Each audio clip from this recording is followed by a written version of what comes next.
Boa noite, gente. Boa noite. Vamos começar mais uma live. Gostaria de pedir para vocês enviarem para todos os seus amigos, todo mundo, essa live. Envia para todo mundo, a gente aqui também tá enviando, tá? Para todo mundo. Hoje nós teremos uma live. Então você já vai se preparando, enviando para todo mundo. Eu já tô aqui também enviando para todo mundo essa live, tá bom? Envia para o máximo de pessoas que você conseguir.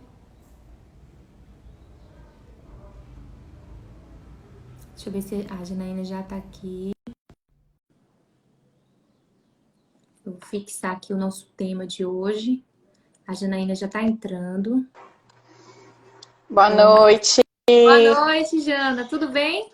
Tudo bem, Thaís? E quanto tempo? Verdade, quanto tempo, meu Deus!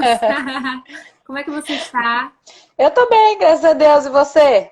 Ah, eu tô bem também, né? Tirando a quarentena, Que mas tá todo bom. mundo bem. Ah, não fala não. Rezando para passar logo. Ai, não me fala. Mas que bom, que prazer imenso ter você aqui hoje Ah, o conosco. prazer é todo meu. Agradeço muito o convite. Obrigada, de coração. Ah, que bom. Eu só tô fixando aqui o nosso tema, tá? Pra Tá bom. galerinha que foi entrando ficar Beleza. ciente do nosso tema. Pronto. E aí, Jana, pode ficar à vontade, tá? Se apresente. Pode Tá começar. bom. Tá, joia. Eu sou Janaína Trenche, sou fonoaudióloga, professora da Universidade Federal de Sergipe, né? Dou aula lá no campus de Lagarto, na área de motricidade orofacial, tá? E, mais uma vez, agradecer o convite da Atrius. É um prazer estar aqui falando para vocês um pouquinho nessa quarentena, né? Que tá todo mundo em casa. Então, vamos Verdade. aproveitar para estudar um pouquinho, né? Já que a gente está em casa. É verdade. E me foi solicitado para falar sobre a interação da fono com a ortodontia, o que é um desafio para a gente falar em pouco tempo, né? Porque é um assunto extenso, né? E é a base da motricidade orofacial, na realidade, né? Então, vou deixar à vontade, se tiver perguntas, Thaís, e você quiser me interromper Eu para a vou gente anotando e te fazer enviando um... também. Pronto, a gente faz um bate-papo, acho que fica mais interessante, mais dinâmico, tá? Sim, pode deixar. Vamos Então, ficar assim, ligadinho. a primeira coisa quando a gente fala de ortodontia, que é interessante da gente comentar, é o seguinte: o primeiro artigo de terapia miofuncional para ortodontia, ele foi escrito e publicado em 1976. E não foi pela fonoaudiologia, porque na ortodontia, essa parte de exercícios mioterápicos, isso iniciou com os dentistas, com os próprios ortodontistas, né? Na Sim, tentativa de conter as recidivas que aconteciam no tratamento ortodôntico por conta das alterações a nível muscular e funcional, né? Então, quando a gente fala sobre as bases dentárias, sobre a base óssea, eu sempre tenho que ter em mente o equilíbrio do sistema estomatognático, né? E aí a gente precisa lembrar daquele esquema de Brody, né? Que aonde eu tenho a postura corporal diretamente ligada à postura mandibular, né? Então, as condições ósseas, dentárias, musculares, elas influenciam de maneira direta em como que esse sistema estomatognático ele vai se comportar, né? Em como que eu vou funcionar esse sistema, tá? Então, a ortodontia, ela vem para quê? Ela vem no intuito de adequar as bases dentárias, tá? E essa nova base dentária, né, se eu tenho uma mordida aberta, uma mordida cruzada, e eu vou consertar essa mordida com a ortodontia, essa nova base dentária, essa nova base óssea, ela vai exigir uma reabilitação, Por que que ela vai exigir uma reabilitação muscular e funcional? Porque é como se eu estivesse modificando aquele sistema estomatognático, né? Não, eu estou modificando ele, eu estou modificando as bases fixas, né? Então eu vou precisar reabilitar a parte muscular e funcional desse sistema para que o novo sistema funcione corretamente, né? Adequadamente. E quem vai fazer isso somos nós. É a fonoaudiologia, através da terapia miofuncional, tá? E aí, assim, normalmente, quando a gente recebe um paciente que vem encaminhado da ortodontia, a gente recebe com o encaminhamentozinho, né?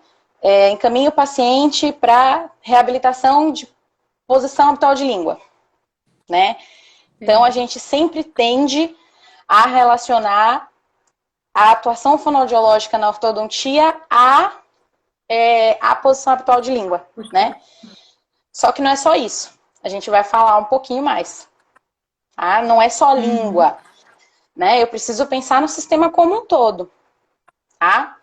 Só que as alterações de posição habitual de língua, elas são realmente o carro-chefe da ortodontia.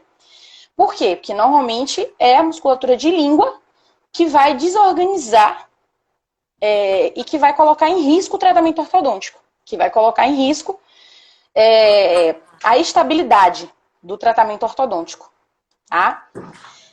E não tem como falar de posição habitual de língua, e se tiver alguns alunos assistindo aí já vai saber o que eu vou falar, com relação ao conhecimento da anatomia e fisiologia do sistema, né? Eu preciso dar valor, exatamente, né? Eu preciso estudar, eu preciso ter o conhecimento dos músculos, de como eles funcionam, de todas as funções, da fisiologia das funções, porque senão eu não vou para lugar nenhum, tá?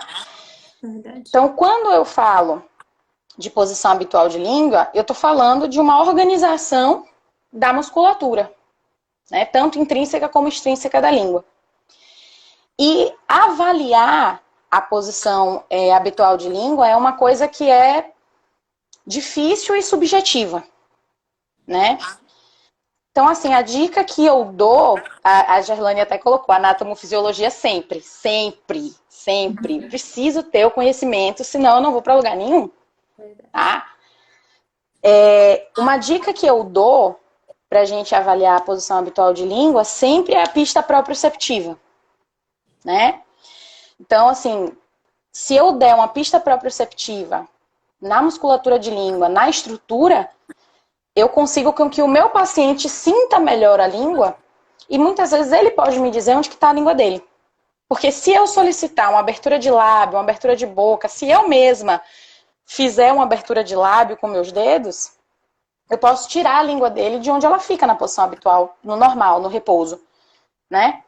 Então, eu sempre dou essa dica. Passa a pista proprioceptiva na língua, seja com seu toque mesmo, com o dedo enluvado ou com a espátula.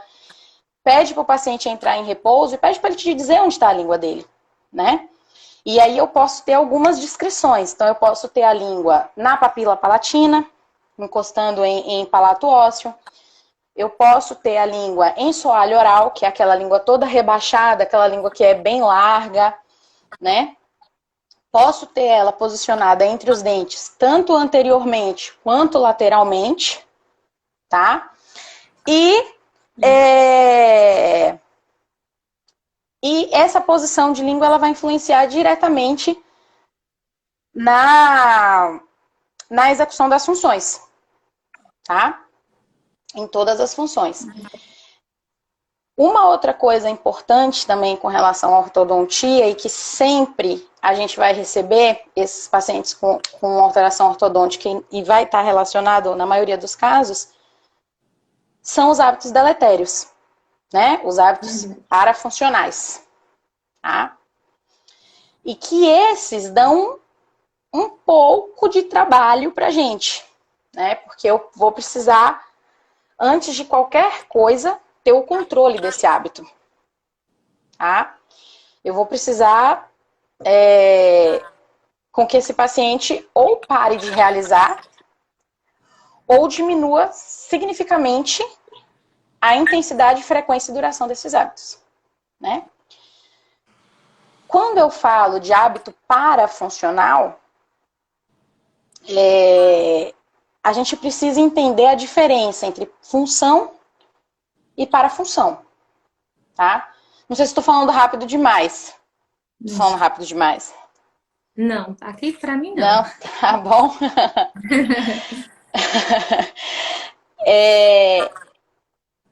A função, né, onde eu tenho contração e relaxamento muscular, esse movimento de contração e relaxamento muscular, ele gera um dano às estruturas, né?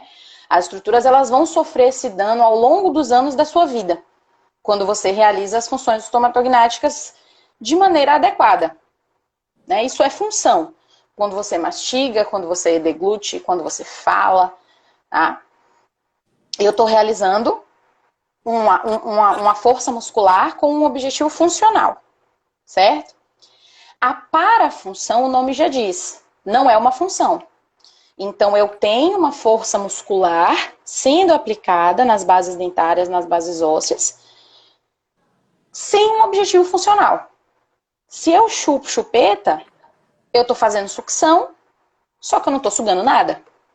Né? Então, eu não tenho uma função sendo realizada. Só que eu tenho uma força contínua muscular e negativa para o sistema estomatognático, o que vai prejudicar de maneira direta o desenvolvimento e o crescimento craniofacial. Tá? E aí, os hábitos parafuncionais, eles podem acontecer tanto durante o sono, quanto durante a vigília, né?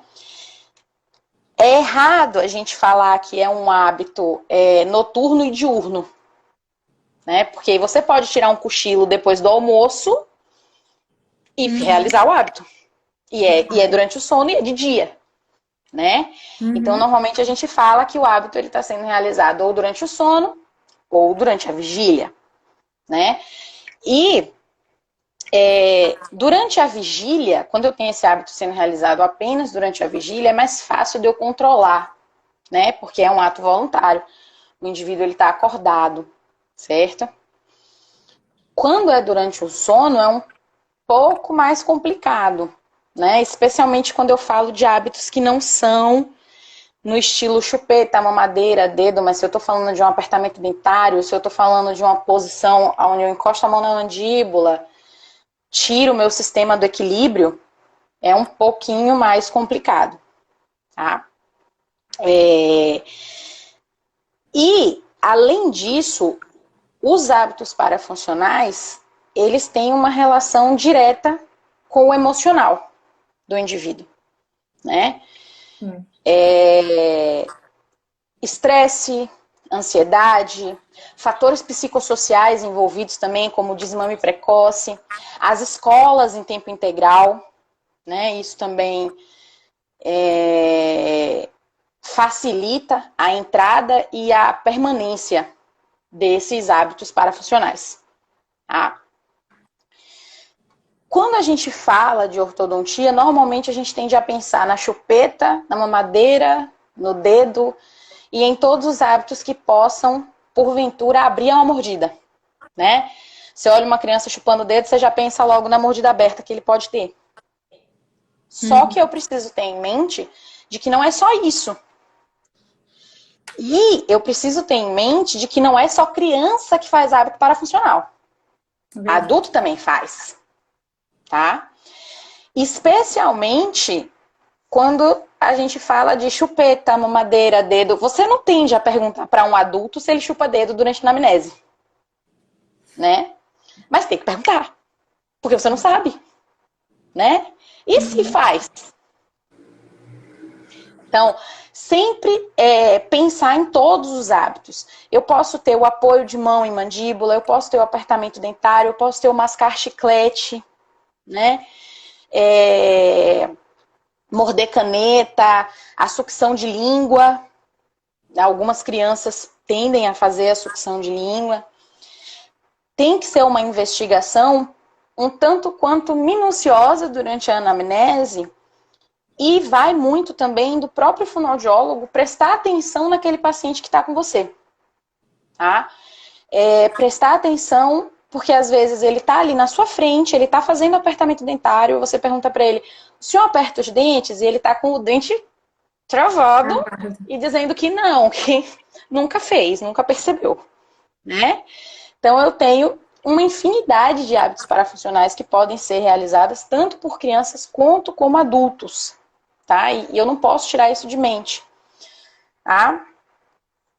Estão me perguntando alguma estratégia para deixar o hábito de chupar dedo. Posso responder? Vou interromper para responder. Olha, é difícil, mas, assim, a estratégia que dá muito certo, porque, assim, cada paciente é um paciente diferente. Às vezes, o que você fala para um não vai servir para outro, né? Verdade. A estratégia que dá certo mesmo pra gente é a sensibilização do indivíduo. Ah, mas ele é uma criança. Não tem problema, ele também consegue ser sensibilizado. Você também consegue explicar para ele por que ele não pode chupar dedo. Em que aquilo vai fazer mal para ele. E precisa fazer sentido. Essa sensibilização, ela precisa fazer sentido. Não é que, você não pode chupar dedo porque você não pode chupar dedo, porque é errado chupar dedo. Né? Ainda mais para uma criança que vai ficar 5 dias te perguntando por que você está dizendo isso para ela. Né? Então, assim, uma coisa que dá certo é você fazer a sensibilização daquela criança. Tá? Explica para ele por que ele não pode chupar dedo e em que vai prejudicar, como é que a boca vai ficar. Tá? E assim, você pode sensibilizar de várias maneiras. Você pode explicar com um desenho, você pode pegar um vídeo na internet. E a sensibilização, ela não acontece em 10 minutos. Isso é importante também. E a mudança do hábito também não acontece em 10 minutos. Tá? Isso leva tempo. Qualquer tipo de mudança de hábito gera tempo. Né? Qualquer hábito que você queira mudar na sua vida, isso vai levar tempo. E com uma criança não é diferente. Então não queiram que o paciente de vocês, porque vocês explicaram uma vez que ele não pode chupar dedo, que na outra sessão ele vai aparecer sem chupar dedo, que ele não vai. É um trabalho árduo. Então, por isso que eu sempre falo, lidar com hábito parafuncional é uma coisa extremamente complicado. Seja em qualquer idade, né? E muitas vezes a ajuda do profissional psicólogo, do colega psicólogo, é imprescindível para essa mudança, certo? Especialmente se eu estiver falando de uma criança ansiosa, de uma criança que vive em um ambiente mais estressante e tudo mais, isso é uma realidade, tá?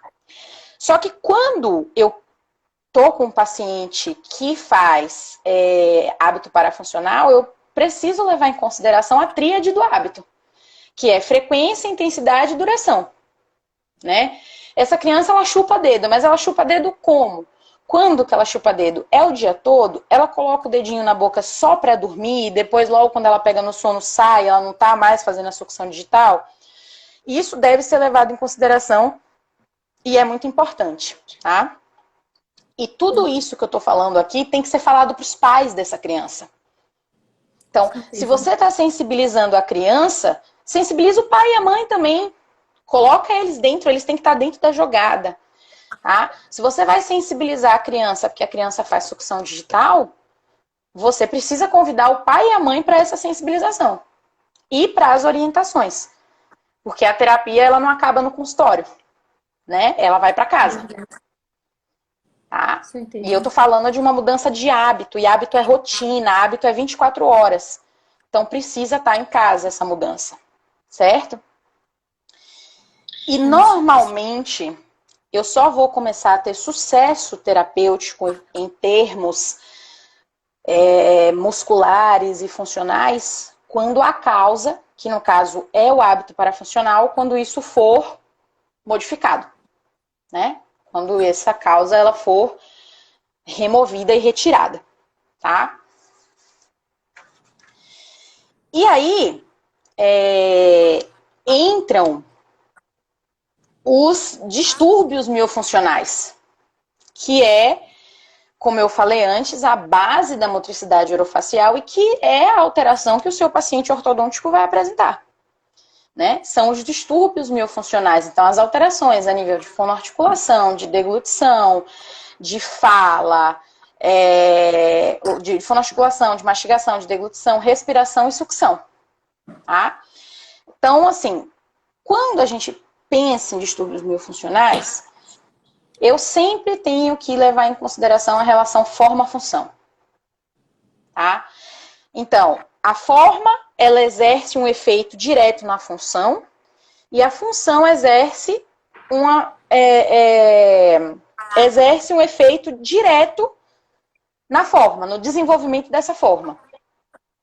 Se eu começo a minha infância com uma forma alterada, eu vou desenvolver funções alteradas que vão, por conseguinte, ir alterando o desenvolvimento do restante da forma. Tá? Então, é uma relação que precisa estar sempre junta. Eu preciso caminhar junto, eu preciso ter harmonia entre forma e função. Certo? Eu preciso ter essa relação. Tá? E uma questão importante, falando em distúrbios miofuncionais orofaciais, são as funções atípicas e adaptadas. E sempre quando a gente recebe o encaminhamento do ortodontista, vem dizendo lá que ele tem deglutição atípica, interposição de língua, né? E nem sempre é uma função atípica. Só que isso é uma nomenclatura que, por exemplo, os dentistas, os ortodontistas, eles não usam. Né? Eles não usam. Eles usam só o atípico. Não utilizam o adaptado. Só que a gente precisa levar em consideração os dois termos e as duas funções.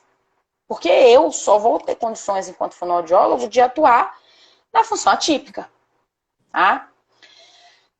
O atípico, o nome já diz, é atípico, é incomum, não era para estar ali. Tá? Então, eu tenho a função atípica quando eu tenho uma alteração de origem neuromuscular, aonde eu não tenho alteração estrutural. Certo? Onde eu não tenho alteração estrutural. Já a função adaptada, não. Eu tenho uma alteração estrutural para eu ter uma função adaptada. Então, a função, ela se adapta àquela alteração estrutural presente ali. Tá? Um exemplo disso. Na presença de uma mordida aberta, eu fatalmente vou ter um ceceio anterior e uma deglutição com interposição anterior de língua. Certo? E isso está adaptado. Por quê? Porque para o ponto articulatório do fonema sibilante, a estrutura não está adequada. Para a realização correta da fisiologia da deglutição, aquela estrutura não está adequada. Então, eu vou ter a deglutição com interposição de língua. Tá? A partir do momento que eu faço o tratamento ortodôntico, que eu fecho aquela mordida, e a interposição de língua ela permanece ali, eu tenho uma atipia. E aí tá na hora do fonoaudiólogo entrar. Tá? Eu vou falar um pouco mais pra frente sobre a atuação fonoaudiológica pré, durante e pós o tratamento ortodôntico. Tá? E o que é importante da gente entender? Que é o seguinte, a função adaptada, ela vai perpetuar a alteração estrutural. E a função atípica, ela vai gerar uma alteração estrutural. Vai não, ela pode, vamos falar assim, né? Porque nem sempre, nem nunca, né? Então, ela pode gerar uma alteração estrutural. Tá? E aí isso vira um ciclo.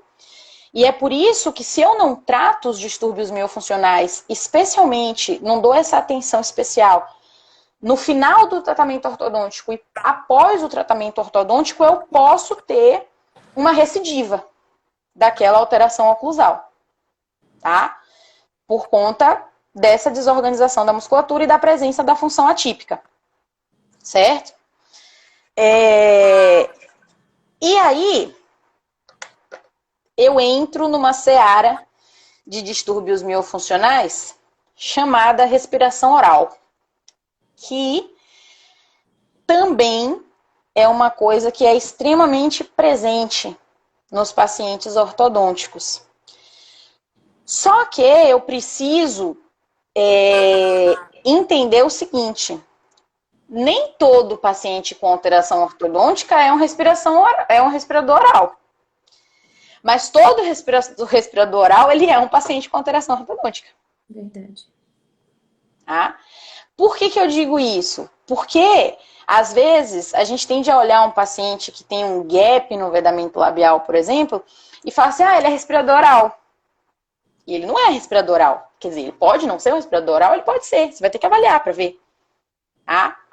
Por quê? Porque a respiração oral, por que sempre ela vai estar acompanhada de uma alteração ortodôntica? Por quê? Para ela se instalar e para ela funcionar como respiração, eu preciso dessas alterações estruturais. Para que ela aconteça de fato e que o paciente tenha a função de respiração acontecendo. Né? A troca gasosa acontecendo. Eu preciso dessa alteração estrutural. Certo? E assim, Engel, que é considerado o pai da ortodontia, né, lá em 1907, ele já descrevia a respiração oral como a causa mais potente das alterações oclusais, especialmente quando ela acontece entre os 3 e os 14 anos. Entre os 3 e os 14 anos, por quê? Porque é ali, na idade dos 2 anos e meio, 3 anos, que eu vou ter a dentição decídua completa, e até os 14 anos que eu vou ter a permanente. Então, enquanto eu estou em dentição mista, ter a respiração oral fatalmente vai alterar o desenvolvimento crâniofacial. Certo? Mas aí eu repito, ter uma alteração ortodôntica não significa que você tem uma respiração oral, mas o contrário é verdadeiro. Tá? E a respiração oral, ela é o único caso aonde eu consigo atender esse paciente mesmo antes do tratamento ortodôntico, né? Com isso se o indivíduo tiver passagem aérea nasal livre, tá? Se ele tiver passagem aérea nasal livre, eu consigo estimular o nariz, eu consigo fazer com que ele perceba o nariz, então eu posso ir estimulando essa função, certo? Efeito dominó, exatamente, é um efeito dominó. A respiração oral, ela acaba levando todo mundo com ela, né? Na hora que ela chega, ela altera todo mundo, ela leva embora, tá? Eu brinco assim, que ela é um fator de grande alteração do sistema estomatognático, né? Quando ela chega alterando tudo, né? Junto com ela, tá? Então, a gente precisa ter essa atenção com os pacientes respiradores orais, porque às vezes ele tem passagem aérea nasal livre e eu consigo fazer um trabalho, nem que seja mínimo, de percepção daquele nariz, de tentar canalizar aquele ar, se ele já passou por um otorrinolaringologista, né? Então, assim, o paciente respirador oral que veio para você como uma alteração ortodôntica, porque é comum, tá? Um menino com uma mordida aberta que nunca foi para um otorrino ou já foi, fez algum tratamento, às vezes fez uma retirada de adenoide na infância, agora está na adolescência fazendo tratamento ortodôntico e só chega para você agora, e você na avaliação percebe que ele é respirador oral, encaminha ele para otorrino, para ver se ele tem passagem, porque se ele tiver passagem aérea nasal, eu consigo estimular a percepção do nariz, né? Eu consigo estimular isso, tá?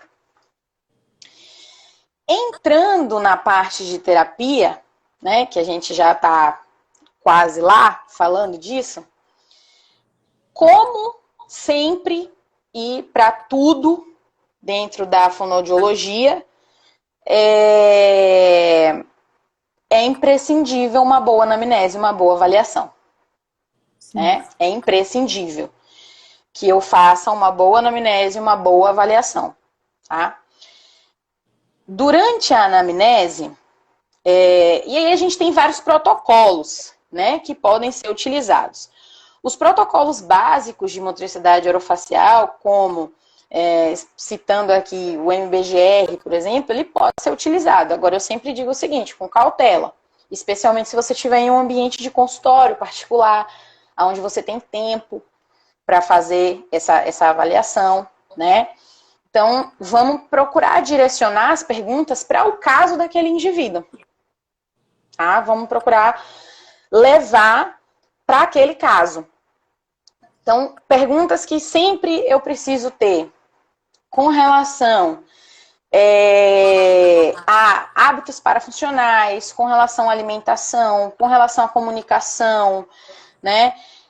E especialmente ao tratamento ortodôntico. Há quanto tempo ele está fazendo tratamento ortodôntico? É a primeira vez que ele está fazendo tratamento ortodôntico? Aquilo já é uma recidiva ou não é?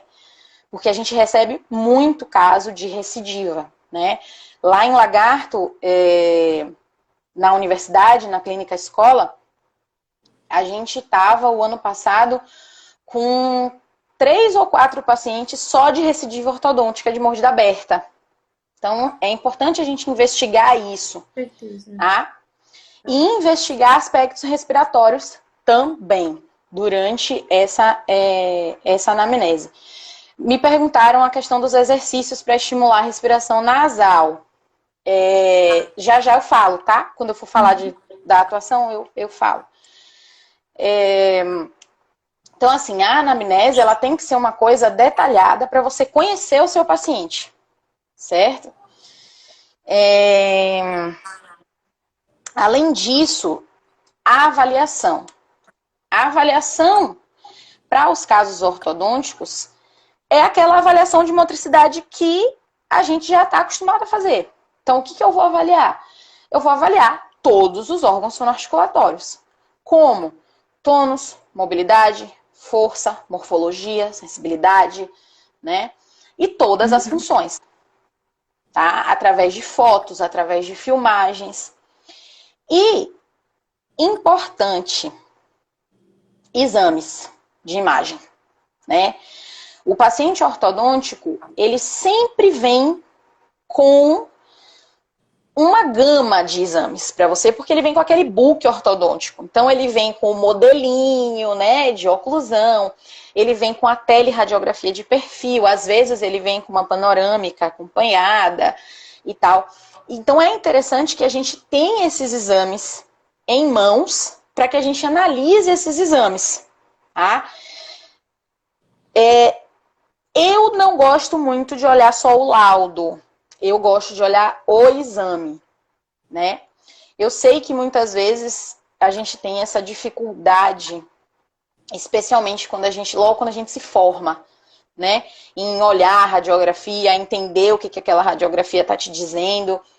Mas é um exercício diário, tá? Então eu sempre peço, assim, e se quem está assistindo aí tem essa dificuldade, peça ajuda. Peça ajuda para os profissionais que são seus amigos, peça ajuda, né, para estudantes de outras áreas que possam te ajudar a ler o exame e não só o laudo. Porque às vezes o exame diz mais do que o laudo. Tá? E é importante a gente ter fotografia desses exames, foto, filmagem do meu paciente, filmagem de todas as funções, porque função estomatognática a gente analisa por vídeo, né? Ali, na hora que você está fazendo a avaliação, você não consegue perceber os aspectos, os detalhes do que aquela função está querendo te dizer. Tá? E essa anamnese somada à avaliação bem feita, é o que vai te dar subsídio para você fechar um diagnóstico e planejar sua terapia. Tá? E aí, assim...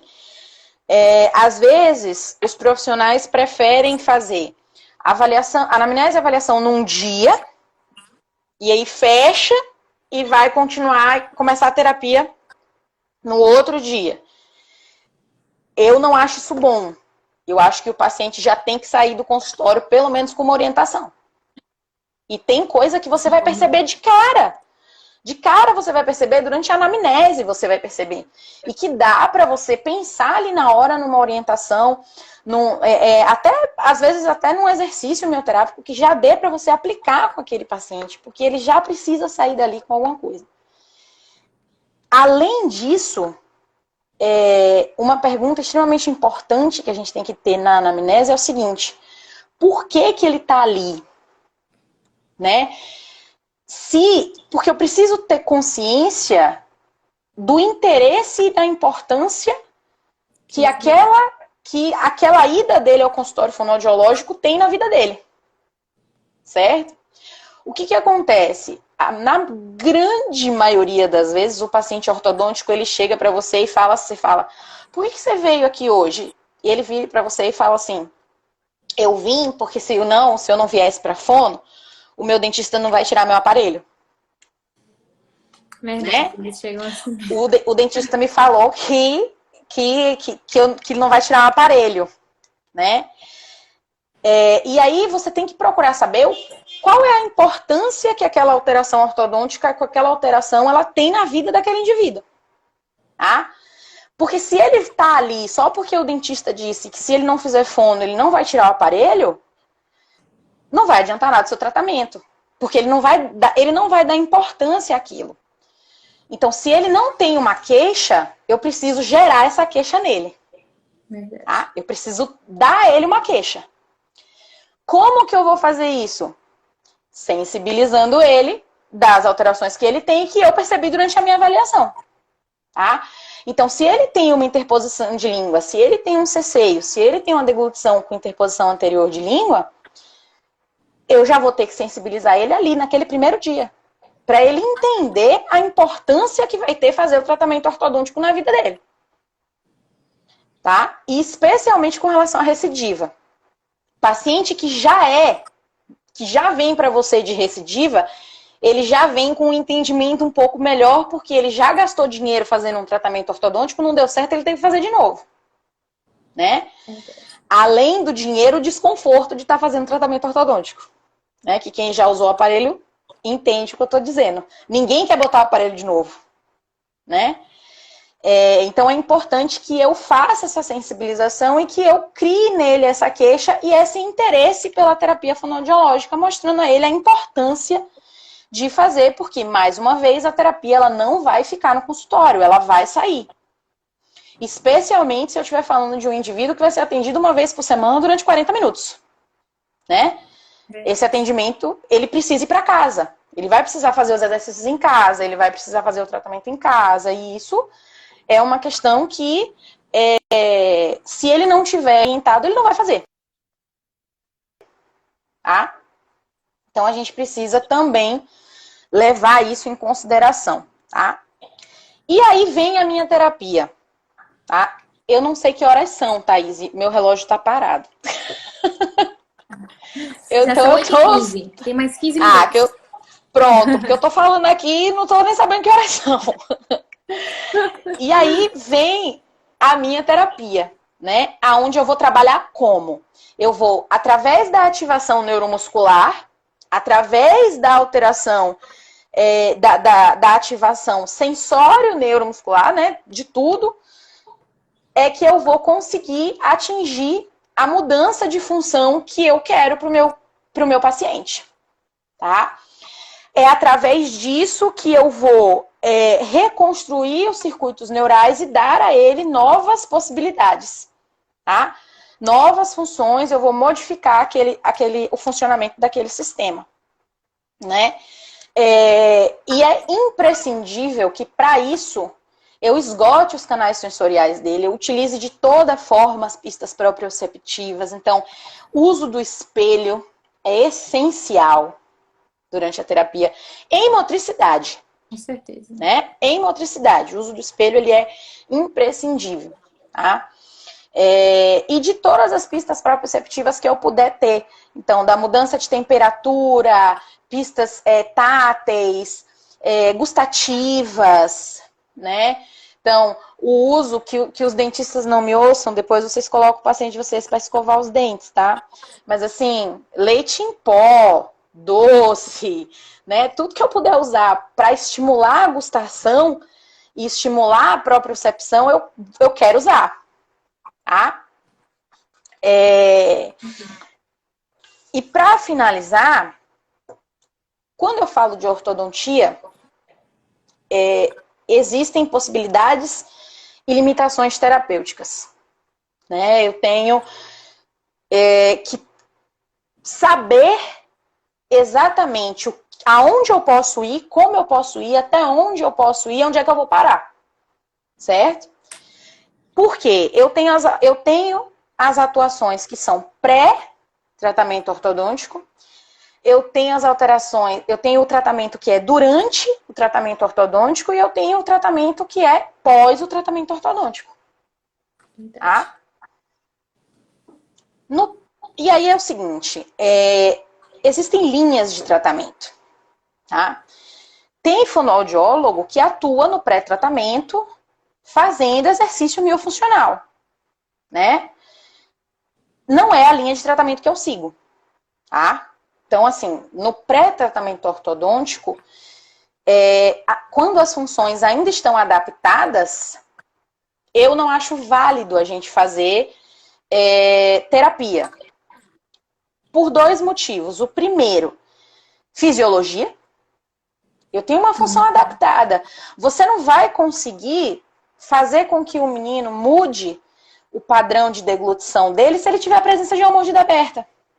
Aonde que ele vai fazer o apoio de língua? Quem vai fazer o vedamento da cavidade oral se ele tem uma mordida aberta? Uma alteração estrutural. Né? E o segundo motivo é o seguinte. A professora Silvia Benevides, ela fala em gastar cartucho. Né? Você gasta suas possibilidades. Né? Você gasta as suas possibilidades. Por quê? Porque fazer a terapia fonoaudiológica, assim como qualquer tratamento longo que você venha a fazer, é uma coisa que demanda tempo, é uma coisa que demanda muitas vezes não, sempre, dinheiro, porque mesmo que você esteja fazendo esse tratamento pelo SUS ou por uma clínica escola, tem o dinheiro de você chegar até lá, né? Então, assim, é tempo, é dinheiro, é disposição. E se você começa a fazer um tratamento que você vê que não está dando certo, você deixa de acreditar naquele tratamento. E você vai ter respostas mínimas no pré-tratamento ortodôntico se você tiver resposta. Então, eu não acredito muito. Agora, vale a avaliação? Vale. Vale eu avaliar, especialmente se ele for respirador oral? Vale. E se der para tratar a respiração oral, posso começar? Pode. Nela. Né? Nela, na respiração oral. Durante o tratamento ortodôntico, eu posso ter algumas pedras no meu caminho chamadas grades palatinas, esporões e outros recursos que os ortodontistas usam para conter a linguinha lá atrás. Você acha válido, Janaína? Acho. Por que que eu acho? Porque se o menino tem uma mordida aberta e você não pode atuar, ele vai precisar usar a grade para que o ortodontista consiga um avanço naquele tratamento. Agora, a grade sozinha vai ajudar? Não. Porque ela não vai modificar, ela não vai reorganizar a musculatura de língua, ela não vai readaptar a função. Ela só vai manter a língua lá atrás enquanto na frente fecha. Só. Tá? Os esporões, a mesma coisa. Então, assim, quando o indivíduo ele chega para mim, e assim, não dá para a gente atuar 100% corretamente na presença das grades e dos esporões. Por quê? Porque eles se posicionam exatamente onde a gente tem que estimular. Os esporões, mesmo que eles estejam em incisivo inferior, eles machucam a língua durante os exercícios que a gente vai propor. Então, assim, não é legal. Tá? E o que eu faço, então, quando esses indivíduos eles chegam para mim utilizando esses recursos? Eu peço para o ortodontista tirar. Tá?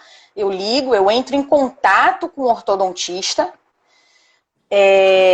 Se for um ortodontista que eu já tenho costume de trabalhar, eu consigo falar mais tranquilamente e tal. Mas se não for, a gente vai com cautela, né? Porque a gente está pisando no solo dele, tá? Explica o porquê que a gente está pedindo e explica para o paciente também que está tirando a grade, está tirando esse porão, mas com a condição dele aderir à terapia e fazer a terapia.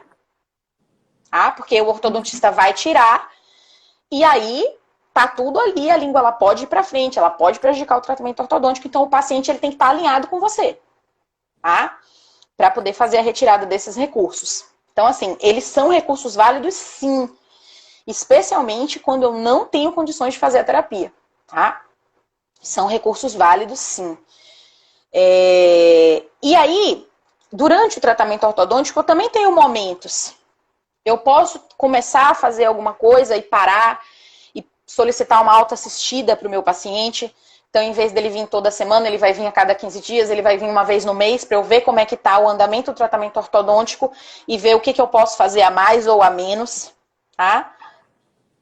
E no pós-tratamento ortodôntico, ou na finalização do tratamento ortodôntico, é um momento crucial. Especialmente quando o paciente tira o aparelho. Tá? É um momento onde eu vou precisar garantir que a musculatura ela não interfira de maneira negativa na estabilidade da oclusão. Certo? Ela não.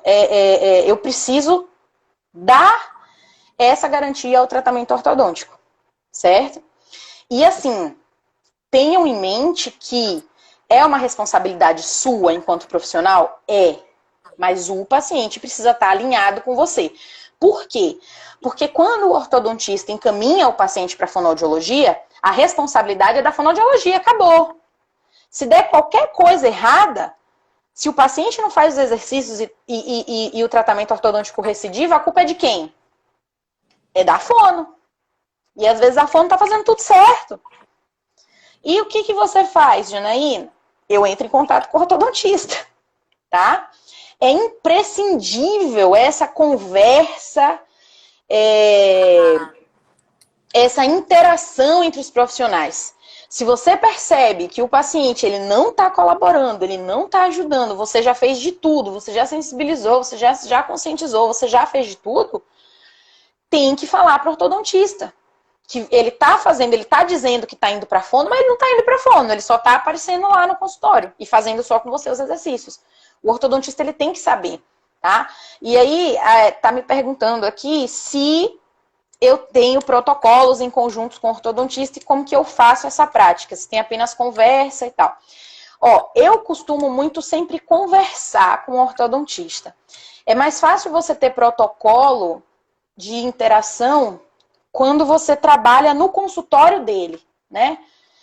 Porque os ortodontistas, eles trabalham de formas diferentes. Então, assim, quando eu atendi em consultório com ortodontista, eu tinha, sim, um protocolo de interação. Mas, atualmente, como eu não trabalho mais assim e eu recebo paciente de alguns ortodontistas, eu converso mesmo, tá? Eu peço telefone, ligo...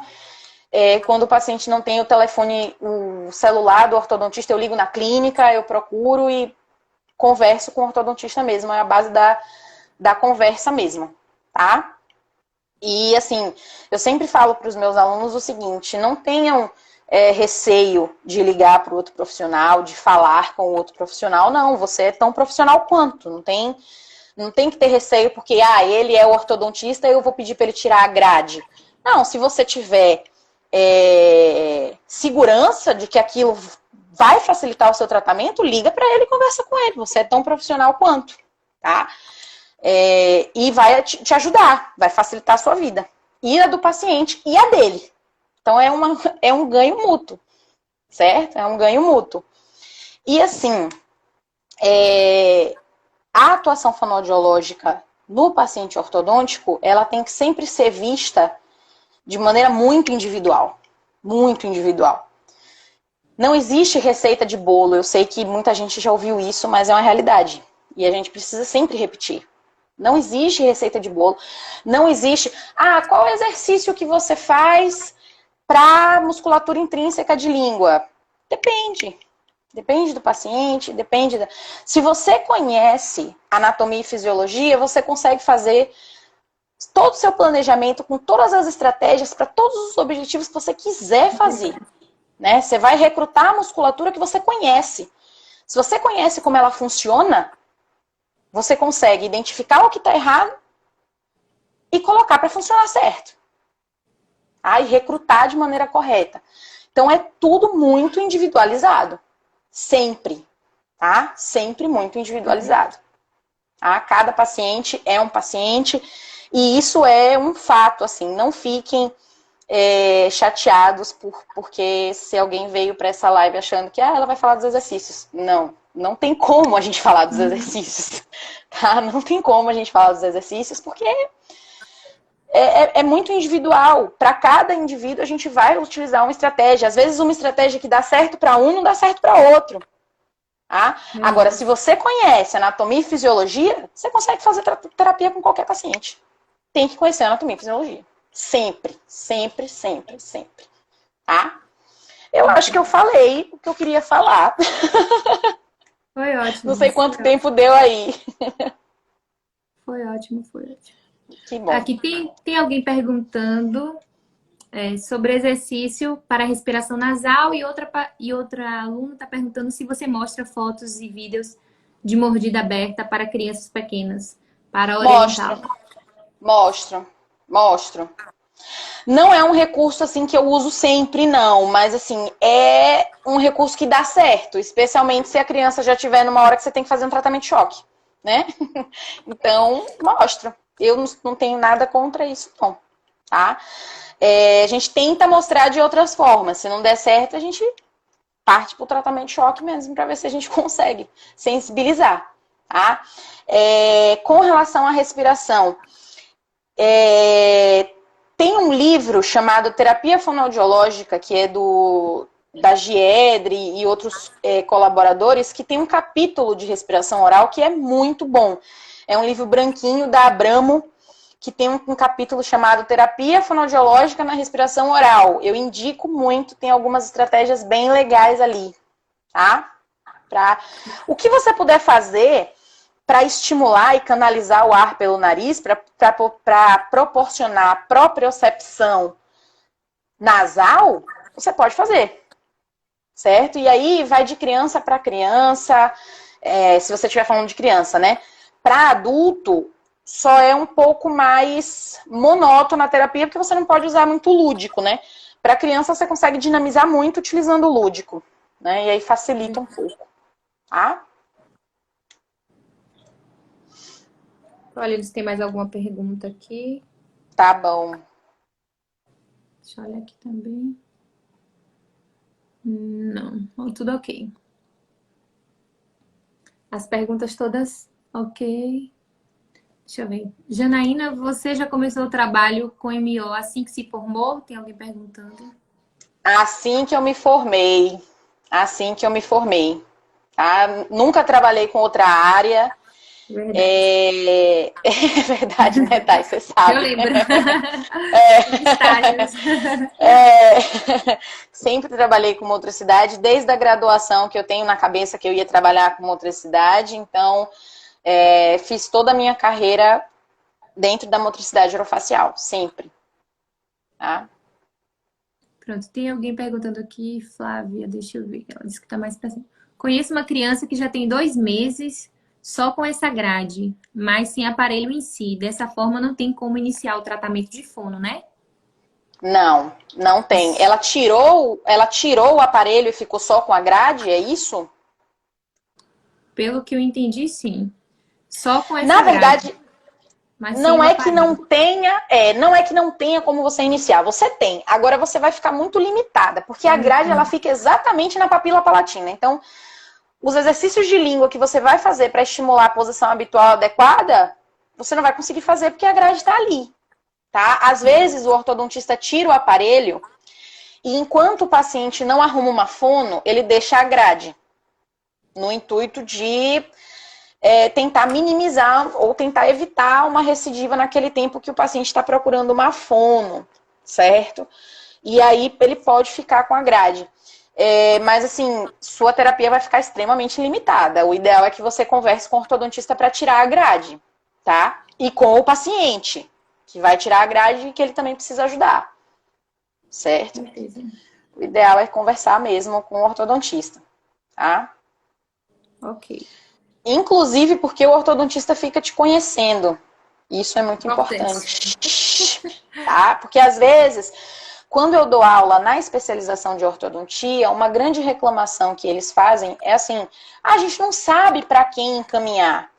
Então, quando você já liga para o ortodontista, já conversa com ele, ele já tem você como uma referência para encaminhar os pacientes dele. Tá? Verdade.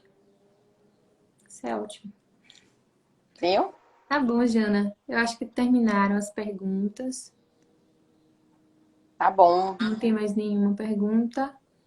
E é isso, foi ótimo. Adorei. Obrigada pelo convite. Obrigada pelo convite. Obrigada a todo mundo que participou, que perguntou, que estava aí. Foi ótimo. Eu vou deixar um beijo, tá? Eu vou deixar um beijo para Gerlane, eu vou deixar um beijo para Ivna, eu vou deixar um beijo para Larissa. Porque elas estavam aqui. Então, mas assim, muito obrigada, tá? E foi ótimo, foi bem legal o bate-papo, viu? Gostei bastante. Gostei bastante. Espero.